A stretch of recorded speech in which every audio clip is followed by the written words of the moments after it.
ரப்பு இந்த உலகத்துல எந்த உதவிக்கும் ஒரு காரணத்தை தருவான்.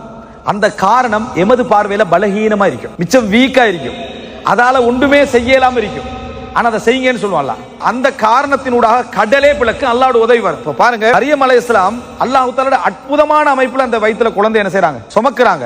ஆனா அல்லாஹ் தஆலா அவங்களுடைய வலியின் நேரம், பிரசவ வலியின் நேரம் உதவி செய்யற சந்தர்ப்பத்துல வெறுமனே ஈத்தம்பழங்களை சொரிந்திருக்கலாம். ஆனா அல்லாஹ் தஆலா சொல்றான், அந்த மரத்தை பிடிச்சி இழுங்கன்றான். அந்த மரத்தை பிடித்து நீங்கள் இழுங்க அப்படி என்றார். ஏன் அல்லாஹ் தஆலா ஒரு காரணத்தை செய்ய வைக்கிறான். அல்லாஹ் தஆலா அற்புதமா என்ன செஞ்சிடலாம், அந்த உதவி அது இல்லாமலே கொண்டு வந்து போடலாம். ஆனால் ஒரு காரணத்தை செய்ய வைக்கிறான். அதே மாதிரி ஹாஜர் அலைஹிஸ்ஸலாத்தை அல்லாஹ் தஆலா நினைச்சா ஜம்சம் ஆரம்பத்திலே கொடுத்துடலாம், ஒரு ஓட்டத்தை ஓட வைக்கிறான். ரசூலுல்லாஹி ஸல்லல்லாஹு அலைஹி வஸல்லம் நினைச்சா நீரை பொங்க வைக்கலாம், கொஞ்சம் தண்ணீர் எடுத்து கையை போட வைக்கிறாங்க ரசூலுல்லாஹ்ங்களுக்கு. அதுக்கு பின்னால் அந்த நீரூற்று வர மாதிரி வைக்கிறான். இந்த உலகத்தில் சில காரணிகள் ஈமான் உள்ளவர்களால் மட்டும்தான் அதை புரிந்து கொள்ள முடியும்.